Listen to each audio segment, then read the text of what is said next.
सुशांत सिंह राजपूत को क्या 13 को खत्म किया गया था? कुछ खबरें ऐसी निकल के आ रही हैं और साथ में सूरज पंचोली को लेकर फिर से क्यों सवाल उठ रहे हैं, बात करेंगे डिटेल में। पर सबसे पहले आपसे अपील करेंगे, अगर आप चैनल पर नए हो तो वीडियो को लाइक करिएगा, वीडियो को शेयर करिएगा और चैनल को सब्सक्राइब करना बिल्कुल मत भूलिएगा। सबसे पहले यहाँ पर अगर हम बात करें तो सुशांत सिंह राजपूत वाले मामले को लेकर एक बहुत बड़ी खबर निकल के आ रही है, जहाँ पर आप सब जानते हैं कि 14 जून 2020 को दोपहर के 1:30-2 बजे की खबर निकल के आई थी सामने, जब लोगों ने इस खबर को न्यूज़ मीडिया में सुना था। पर उसके बाद सवाल ये उठता है कि आखिरकार कई न्यूज़ पोर्टल ऐसे हैं बॉलीवुड के अंदर जिसको लेकर सवाल उठने शुरू हो गए, और वो सवाल तब उठे जब सुशांत के कुछ फैंस हैं उन्होंने इस न्यूज़ को खंगालना शुरू करा और कई सारे मीडिया हाउसेस की न्यूज़ को पढ़ना शुरू करा। तब उनको समझ आया कि कई सारे ऐसे न्यूज़ पोर्टल हैं जिन्होंने इस पूरी जो खबर है इसको 14 जून को सुबह सुबह ही प्रिंट कर दिया था अपने न्यूज़ पोर्टल में, और कहा जा रहा है कि करीब 10 बजे, 9 बजे, 8 बज के कुछ मिनटों पर यह खबर प्रिंट होनी शुरू हो गई थी। ऐसे कई सारे न्यूज़ पोर्टल निकल के आए थे। पर उसी के बीच अगर सवाल उठाएं तो 13 को एक और न्यूज़ पोर्टल था जिसने 13 की रात को ही इस खबर को प्रिंट कर दिया था। उसका नाम आपको अभी हाल ही में बताया था, उसका नाम लहर न्यूज़ पोर्टल बताया जाता है। कहा जा रहा है कि उसके अंदर ये खबर 13 की रात 12 बजे के आसपास ही प्रिंट हो गई थी। तो सवाल ये उठता है कि आखिरकार क्या ये सब मामला जो है 13 को हुआ था? अगर ये मामला 13 को नहीं होता तो न्यूज़ मीडिया ने जब सूरज पंचोली से सवाल पूछे थे कि आप 13 की रात को कहाँ थे, तो वो क्यों पूछे जाते उनसे सवाल। कहा जाता है कि सूरज पंचोली जिनको लेकर सवाल उठे थे इस पूरे मामले में, उनको कहा जा रहा है कि न्यूज़ पोर्टल ने जब एक बार अपने मीडिया हाउस में बुलाया और उनसे पूछा कि आप 13 की रात को कहाँ थे, आपके घर पे कोई पार्टी हुई थी, पावरफुल लोग आए थे क्या, कोई पॉलिटिशियन आया था, कुछ इस प्रकार उनसे सवाल पूछे गए। क्योंकि कहा जा रहा था कि सूरज पंचोली को लेकर शुरुआत से ही कई सारे सवाल उठ रहे थे, जिसके बाद फाइनली एक दिन वो न्यूज़ पोर्टल के सामने जाते हैं, बात करते हैं मीडिया से और देश के सामने सवालों का जवाब देते हैं।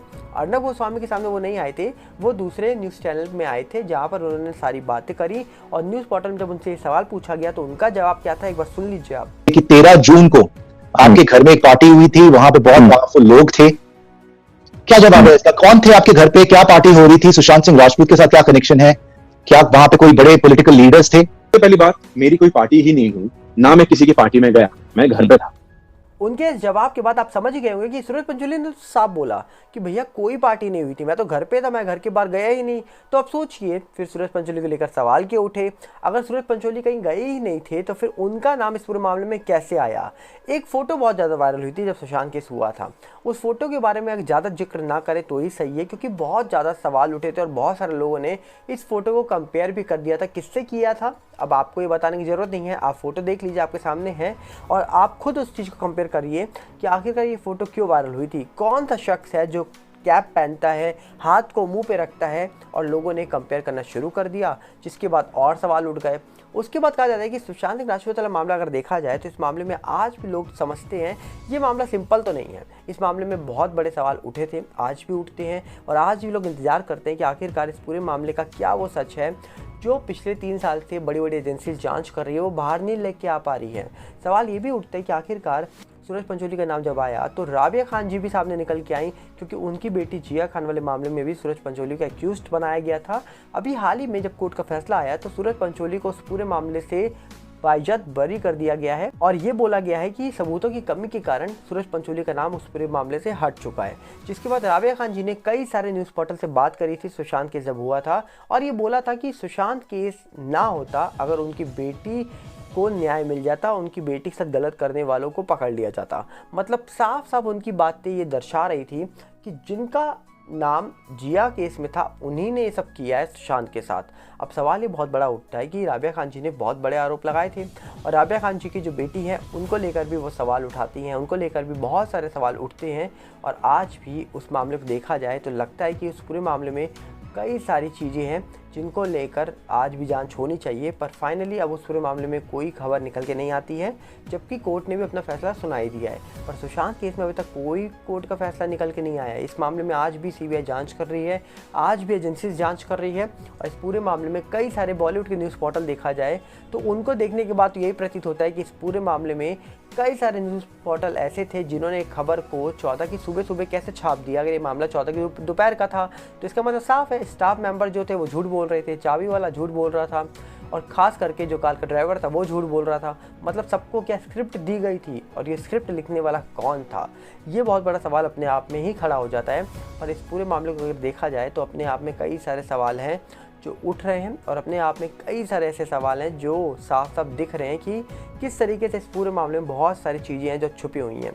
कब वो बाहर आएंगी ये तो पता नहीं, पर जिस तरीके से इस पूरे मामले में सूरज पंचोली को लेकर खबरें निकल के आ रही हैं, सूरज पंचोली को लेकर सवाल उठाए गए, सूरज पंचोली को लेकर बातें हुई, और फाइनली सूरज पंचोली ने फिर मीडिया में आकर ये बात बोली कि कोई पार्टी नहीं हुई थी, मैं तो घर पे था। किसने बोला पार्टी हुई थी? और आप जानते हैं कि बड़े बड़े नेताओं ने ये दावे भी करे थे, कई बड़े शख्स ने दावे करे थे कि जो सुशांत है वो 13 की रात को कोई पार्टी करने गए थे, बाद में रिया को घर ड्रॉप करके आए हैं। चश्मदीद ने ये सारी चीज़ें देखी हैं। कई लोगों ने दावे करे कि सुशांत के साथ सब कुछ बाथरूम में हुआ है। कई लोगों ने दावे करे ये सब बाहर हुआ था, बाहर से ही सब कुछ होने के बाद उनको घर लेके आ गए। सुशांत की वो नेबर जो थी उन्होंने दावा करा था कि 10 बजे उनकी लाइट बंद हो गई थी 13 की रात को। अब सवाल ये उठता है कि अगर 13 की रात को लाइट बंद हो गई थी तो क्या ये सब 13 की रात के पहले ही हो गया था? क्योंकि उनकी जो नेबर थी उनका कहना था कि अक्सर सुशांत के घर की लाइट सुबह 4 बजे तक जलती है, तो उस रात 10 बजे कैसे बंद हो गई? अब ये तो मुमकिन नहीं है कि रोज़ लाइट 4 बजे बंद होती हो, वो उस रात 10 बजे ही बंद हो गई। जिसके बाद पिठानी साहब का भी बयान निकल के आया था कि सुशांत मुझे बुड्ढा बोलते थे, और वो आए थे रात में 1 बजे, उन्होंने बोला बुड्ढा तुम्हें नींद नहीं आ रही है। जिसके बाद एक और कहानी पिठानी ने बना के रख दी सामने। तो अपने आप में इस पूरे मामले में बहुत सारी चीज़ें हुई, और अब उन चीज़ों को लेकर फाइनली लोग इंतजार कर रहे हैं कि कब इस पूरे मामले का फाइनल निर्णय निकल के आएगा। क्योंकि 14 का मामला ये दिखाया गया, पर असल में क्या ये मामला 14 का है? ये सवाल बहुत इंपॉर्टेंट है। क्या इस पूरे मामले में जो जांच हो रही है वो 14 की लेकर हो रही है या फिर 13 को लेकर हो रही है? ये भी बहुत बड़ा सवाल है। आपको क्या लगता है? आप अपनी राय कमेंट बॉक्स रखिएगा। इसीलिए हम आपसे अपील करेंगे, अगर आप इस चैनल पर नए हैं तो वीडियो को लाइक करिएगा, वीडियो को शेयर करिएगा, और चैनल को सब्सक्राइब करना मत भूलिएगा, ताकि आपका हमारा साथ बना रहे। और हमारा टेलीग्राम चैनल जो है, जिसका लिंक डिस्क्रिप्शन में हम डाल देंगे, उसके साथ जुड़िए ताकि वीडियो अपलोड होते ही आप तक उसका लिंक पहुंच जाए और वीडियो को आप मिस ना करें, क्योंकि नोटिफिकेशन तो पहुंच नहीं रहा ज़्यादातर। इसीलिए हम इस वीडियो का लिंक टेलीग्राम में जरूर डालेंगे। और साथ में हमारा नया चैनल सागर भल्ला रिव्यू जो है उसके साथ भी जुड़ जाइए, और उसके साथ अगर आप जुड़ेंगे तो उसमें आपको नई वीडियो देखने को मिलने वाली है। जाइए यूट्यूब पर सर्च करिए सागर भल्ला रिव्यू, हम आपको वहाँ पर मिल जाएंगे। मिलते हैं बहुत जल्दी। नमस्कार, जय हिंद।